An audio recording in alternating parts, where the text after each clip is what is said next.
Hello everyone. Today we are going to discuss about the concept circular flow of income. Circular flow of income is very important concept in macroeconomics. Why this concept is very important in the economy? This concept give us information about the flow of income. कैसे income जो है वो flow में होती है पूरी economy में, किस तरह से उसका साइकिल जो है वो चलता है, ये कंसेप्ट हमें बताते हैं। इस कंसेप्ट में हम देखेंगे phases of circular flow of income. You know that there are 3 phases of circular flow of income. In first phase where income generate, income कहाँ जनरेट होती है? जब भी इकोनॉमी में प्रोडक्शन होता है, in the process of production, जहाँ पे भी प्रोडक्शन होता है इनकम वहाँ जनरेट होती है। प्रोडक्शन होने से इनकम कैसे जनरेट होती है? Because production is a process of value adding. If you really want to produce something you have to combine the factor of production like land, labour, capital, enterprises and organisation. अगर आप इन factor of production को combine करेंगे in the process of production में, तो you have to make them payment for that. So if you will pay them, land जो है उसे मिल जाएगा रेंट, लेबर को वेजेस, कैपिटल को यहाँ पे इंटरेस्ट। इस तरीके से ये सारे फैक्टर ऑफ प्रोडक्शन क्या रिसीव करेंगे? Income. So in first phase where income generate. In the second phase distribution of income, distribution of income among the factor of production. आप जानते हैं कौन सा फैक्टर ऑफ प्रोडक्शन का कौन सा जो है क्या रिसीव करेगा। So in the second phase distribution, in third phase disposition. Disposition का मतलब है यहाँ तो इनकम जो है जनरेट हो गई, या इनकम जो है जनरेट हो गई। मान लीजिए यहाँ पे प्रोडक्शन किया गया 5 यूनिट का, 5 यूनिट का यदि प्रोडक्शन किया गया तो ये 5 यूनिट के बराबर जो है इनकम यहाँ पे डिस्ट्रीब्यूट हो गई। हम यहाँ मान रहे हैं 5 फैक्टर ऑफ प्रोडक्शन जो है इनके बीच में इनकम डिस्ट्रीब्यूट होगी और हर एक फैक्टर ऑफ प्रोडक्शन को 1 यूनिट यहाँ पर मिल गई। यह मान के चल रहे हैं ये फैक्टर ऑफ प्रोडक्शन को 1-1 यूनिट यहाँ पे मिल गई। अब ये फैक्टर ऑफ प्रोडक्शन इस 1-1 यूनिट से जो इनकम यहाँ जनरेट हुई थी, जो इनकम यहाँ डिस्ट्रीब्यूट हो गई, उस इनकम को वो थर्ड फेज में क्या करेंगे? डिस्पोज करेंगे। डिस्पोज करेंगे मीन्स कंजम्पशन करेंगे गुड्स और सर्विसेज का। और जब वो कंजम्पशन करेंगे तो उस कंजम्पशन की प्रोसेस में जो इनकम यहाँ जनरेट हुई थी, यहाँ डिस्ट्रीब्यूट हुई थी, वो वापस डिस्पोज हो जाएगी। किस पे डिस्पोज हो जाएगी? Goods and services. Okay, so this is called circular flow of income. क्यों? क्योंकि जहाँ प्रोसेस ऑफ प्रोडक्शन में इनकम जनरेट हुई वो दूसरे फेज में क्या हो गई? डिस्ट्रीब्यूट हो गई। डिस्ट्रीब्यूट हो गई among the factor of production. जब ये डिस्ट्रीब्यूट हुई तो इन द थर्ड फेज ये डिस्पोज हो गई। ठीक है, जैसे ही ये डिस्पोजिशन हुआ तो ये मनी वापस कहाँ पहुंच गई? प्रोड्यूसर के पास। तो this is called circular flow of income. अब ये फ्लो ऑफ इनकम जो है इसको समझने के लिए हमको इकोनॉमी के अलग अलग सेक्टर्स को समझना जरूरी है। पहला सेक्टर जो है इकोनॉमी का वो मैं आपको इंट्रोड्यूस करना चाहती हूँ, जिसको हम बोल सकते हैं हाउस होल्ड। ये हाउस होल्ड कौन होते हैं? देखा जाए तो हाउस होल्ड को हम क्या कहते हैं? हम हाउस होल्ड को कहते हैं कंज्यूमर। लेकिन एक साइड तो ये कंज्यूमर है क्योंकि ये हाउस होल्ड है, इन्हें क्या चाहिए? गुड्स और सर्विसेज चाहिए। एक तरफ तो हाउस होल्ड जो है कंज्यूमर है गुड्स और सर्विसेज का, जिसका प्रोडक्शन फर्म करती है, और अदर साइड हाउस होल्ड क्या है? Owner of factor of production. मतलब हाउस होल्ड या डबल रोल प्ले कर रहे हैं। एक तरफ तो वो क्या है? कंज्यूमर, दूसरी तरफ वो क्या है? दूसरी तरफ वो खुद क्या है? ऑनर है फैक्टर ऑफ प्रोडक्शन के। इट मींस दैट कि फर्म को यदि प्रोडक्शन करना है तो फर्म को फैक्टर ऑफ प्रोडक्शन हायर करने पड़ेंगे हाउस होल्ड से। हाउस होल्ड से फैक्टर ऑफ प्रोडक्शन हायर करेंगे तो ये फैक्टर ऑफ प्रोडक्शन फ्री में नहीं जाएंगे अपनी सर्विसेज देने। Behalf of their services they will receive factor payment. और फैक्टर पेमेंट रिसीव करेंगे तो किस फॉर्म में करेंगे? लैंड, लेबर, कैपिटल, एंटरप्राइजेज जब हाउस होल्ड से जाएंगे तो वो फर्म को अपनी सर्विसेज देंगे। On the behalf of this services firm will provide them factor payment. क्या मिल जाएगा इनको? Factor payment. इस पेमेंट का क्या करेंगे? क्या करेंगे इस पेमेंट का? वो अपनी बॉन्ड्स को सेटिस्फाई करेंगे। और अपनी वांट्स को सेटिस्फाई करने के लिए उन्हें चाहिए गुड्स और सर्विसेज जो कहाँ से मिल रही है, फर्म से मिल रही है।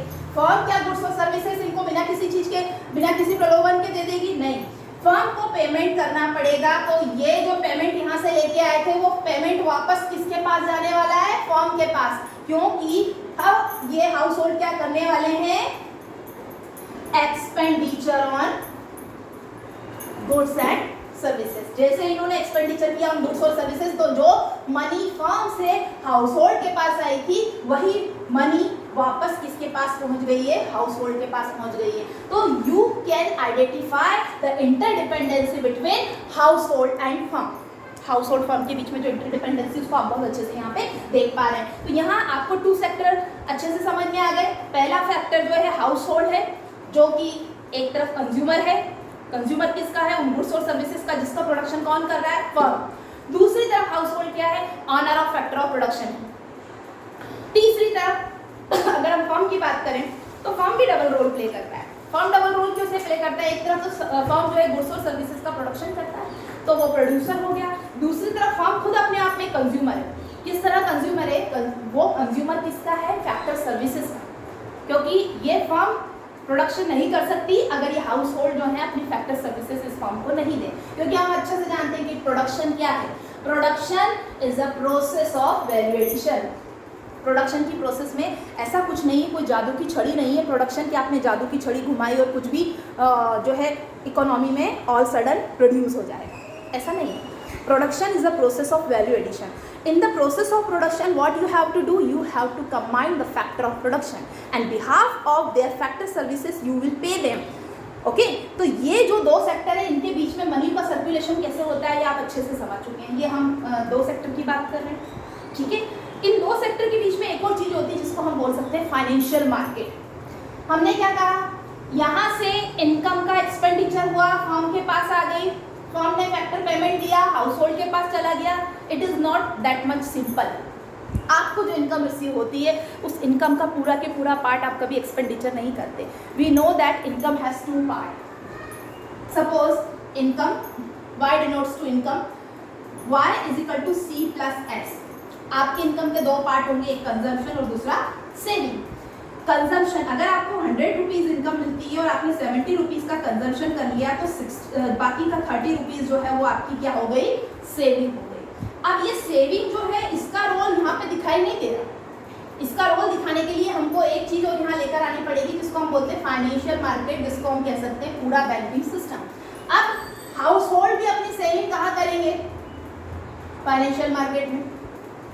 फर्म भी अपनी सेविंग कहाँ करेगी? फाइनेंशियल मार्केट में।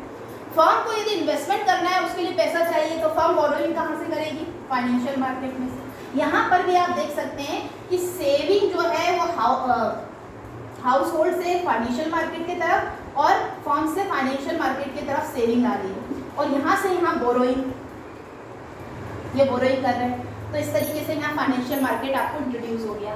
ये तो हुए आपके केवल दो सेक्टर, लेकिन इकोनॉमी में इन दो सेक्टर के अलावा एक और तीसरा सेक्टर भी होता है।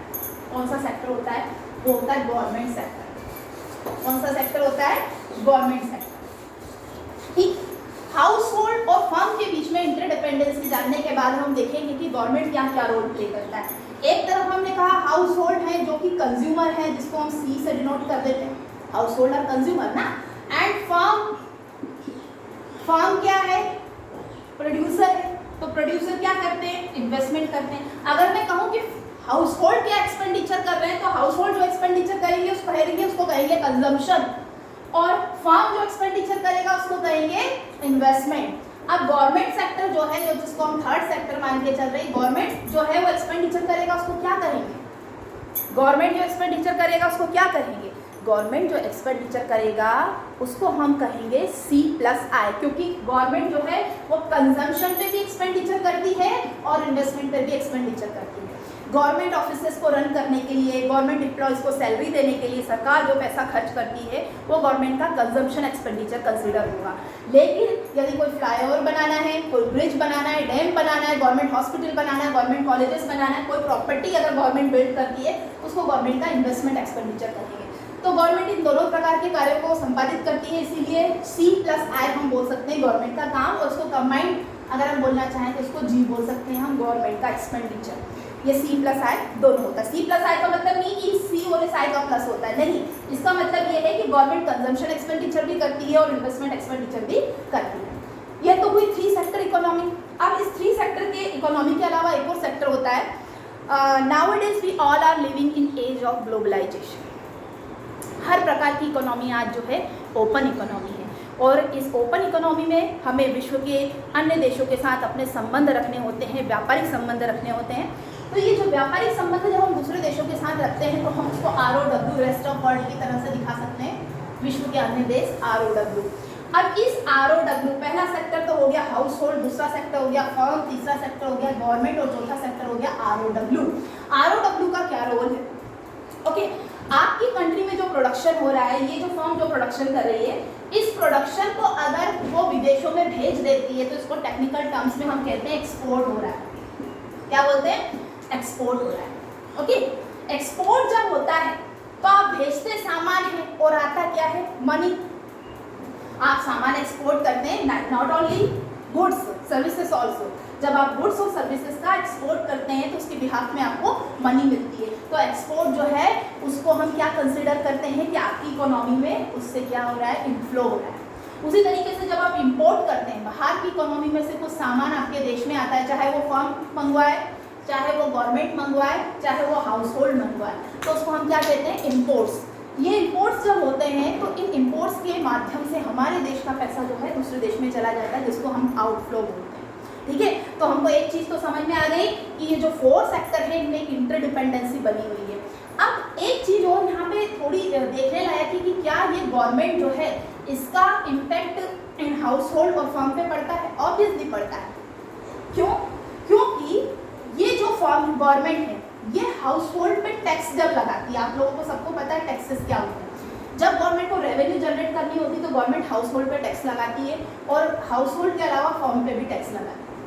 ठीक, ये जो टैक्स लगाए जाते हैं तो हाउस होल्ड के पास की मनी या इनकम का एक पार्ट गवर्नमेंट के पास चला जाता है, फर्म की इनकम का भी एक पार्ट गवर्नमेंट के पास चला जाता है। तो हाउस होल्ड से गवर्नमेंट की तरफ फ्लो हो जाता है टैक्सेस के थ्रू, और फर्म से भी गवर्नमेंट के पास फ्लो चला हो जाता है। अब इसके अलावा गवर्नमेंट इसके अलावा हाउस होल्ड को और फर्म को कुछ फाइनेंशियल असिस्टेंस भी देती है। अगर मान लीजिए ये हाउस होल्ड है, इसमें कुछ ओल्ड एज पर्सन है जिनको सरकार क्या दे रही है? ओल्ड एज पेंशन दे रही है। तो सरकार अगर पेंशन देगी तो बिना काम के जो मनी रिसीव हो रही है तो उसमें हम क्या कह देंगे? पेंशन मिलती है, सब्सिडी मिलती है हाउस होल्ड को, तो उससे सरकार की तरफ से मनी का फ्लो किसके तरफ आ जाता है? हाउस होल्ड के तरफ आ जाता है। इसी तरीके से सब्सिडी जो फर्म को मिलती है, फर्म भी अगर कुछ अच्छा प्रोडक्शन करती है, सोसाइटी के वेलफेयर के लिए कोई प्रोडक्शन फर्म यदि करती है तो सरकार उस फर्म को प्रोत्साहित करने के लिए, उसको इंटेंसिव देने के लिए सब्सिडी दे देता है। तो ये जो सब्सिडी होती है ये इसकी राशि जो है फर्म की उत्पादन लागत में से कम कर दी जाती है, प्रोडक्शन कॉस्ट में से उसको कम कर दिया जाता है। तो इस तरीके से गवर्नमेंट के पास से इनकम का फ्लो किसके तरफ हो जाता है? फर्म की तरफ हो जाता है। यहाँ पे आप इंटरडिपेंडेंसी देख रहे हैं किस तरीके से जो गवर्नमेंट की एक्टिविटी है वो हाउस होल्ड पर भी इम्पैक्ट डाल रही है और फर्म पे भी इम्पैक्ट डाल रही है। यहाँ पे फाइनेंशियल मार्केट भी है। तो ये देखे आपने 4 सेक्टर ऑफ इकोनॉमी। एक 4 सेक्टर ऑफ इकोनॉमी का एक क्विक रिवीजन अगर हम लें तो पहला सेक्टर हमको दिखाई देता है हाउस होल्ड, दूसरा सेक्टर हमको दिखाई देता है फर्म, तीसरा सेक्टर हमको दिखाई देता है गवर्नमेंट, चौथा सेक्टर हमको दिखाई देता है ROW। फर्म कंजम्पशन कौन कर रहा है? अगर कोई परिवार है जो खर्चा करता है उसको हम कंजम्पशन कहते हैं, क्योंकि जब वो एक्सपेंडिचर कर रहा है, कोई परिवार यदि एक्सपेंडिचर कर रहा है और वो अपने परिवार को चलाने के लिए, अपनी दैनिक गतिविधियों को चलाने के लिए एक्सपेंडिचर कर रहा है तो उसको कंजम्पशन एक्सपेंडिचर कहते हैं। इसी परिवार का कोई सदस्य यदि इन्वेस्टमेंट करता है, किसी प्रोडक्शन एक्टिविटी में पैसा लगा देता है तो वो इन्वेस्टर हो जाता है। वो किस तरफ से आ जाता है? वो फर्म की तरफ से आ जाता है। तो फर्म जब एक्सपेंडिचर करती है तो उस एक्सपेंडिचर को हम इन्वेस्टमेंट कहते हैं। ये सब कुछ भी हो रहा है, ये सारा कुछ एक्सपेंडिचर है। कंजम्पशन भी एक्सपेंडिचर है, इन्वेस्टमेंट भी एक्सपेंडिचर है। गवर्नमेंट कंजम्पशन भी कर रही है, इन्वेस्टमेंट भी कर रही है, तो ये दोनों मिला के गवर्नमेंट का एक्सपेंडिचर है।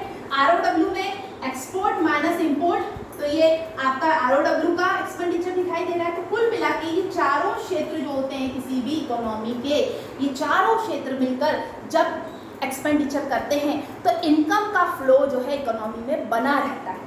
अब एक बात ये आती है, जब हम फ्लो की बात कर रहे हैं तो यहाँ पे ये उल्लेख करना ज़रूरी है कि ये फ्लो जो है ये बिना किसी बाधा के होता रहता है ऐसा नहीं है, इसमें कुछ ना कुछ प्रॉब्लम्स आती हैं। जब किसी फ्लो में प्रॉब्लम आती है जिसके कारण फ्लो कम हो जाता है तो हम उसको कहते हैं लीकेजेस।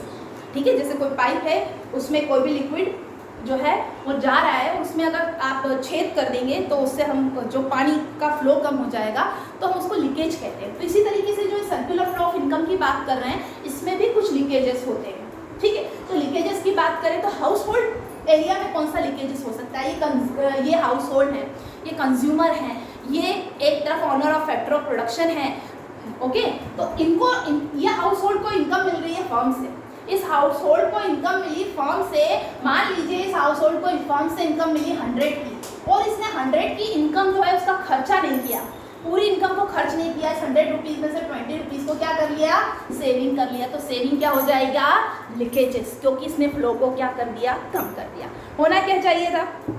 होना ये चाहिए था कि 100 रुपीज़ यदि मिला है पेमेंट तो 100 रुपीज़ खर्च कर दिया जाना चाहिए था और ये फ्लो वापस आ जाता, लेकिन ये नहीं आ पाया उतना कि उतना, क्योंकि यहाँ पे क्या हो गया? लीकेज हो गया। तो सेविंग जो हो गई लीकेज हो गई।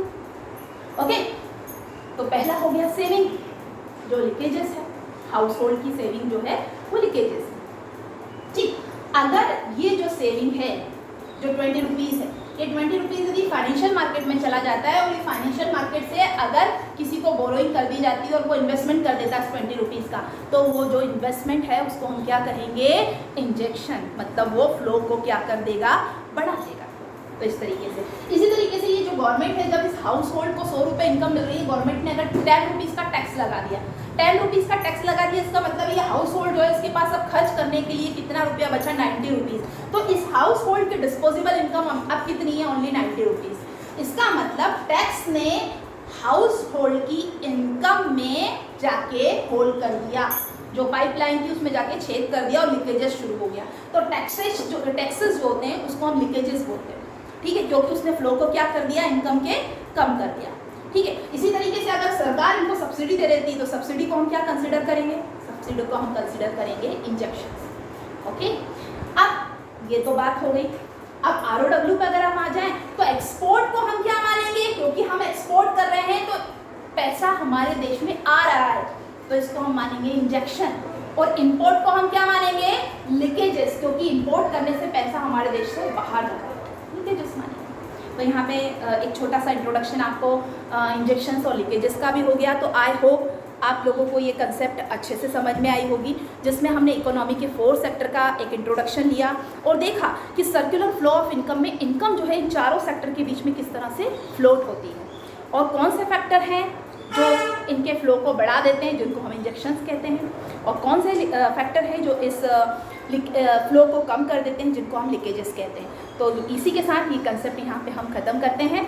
वैसे 12th का अगर सिलेबस देखा जाए तो 12th के सिलेबस में 2 सेक्टर इकोनॉमी जो है सिलेबस में रखा गया है, लेकिन कहीं ना कहीं डायरेक्टली और इनडायरेक्टली, क्योंकि आप 12th के सिलेबस में ही नेशनल इनकम अकाउंटिंग पढ़ेंगे, जिसमें आप एक मेथड पढ़ते हैं एक्सपेंडिचर मेथड। उस एक्सपेंडिचर मेथड में ये 4 सेक्टर आपको इनडायरेक्टली पढ़ना ही पड़ेगा, क्योंकि वहाँ पर आप पढ़ने वाले हैं कि 4 सेक्टर ऑफ इकोनॉमी जो एक्सपेंडिचर करते हैं। जब आप एक्सपेंडिचर मेथड पढ़ने जाएंगे तो आप देखेंगे private final consumption expenditure, government final consumption expenditure, तो वहाँ पे आपको कहीं ना कहीं ये 4 सेक्टर जो है इनका नॉलेज लेना पड़ेगा। सो इसी के साथ यहाँ पे ये वीडियो ख़त्म करते हैं। Bye bye.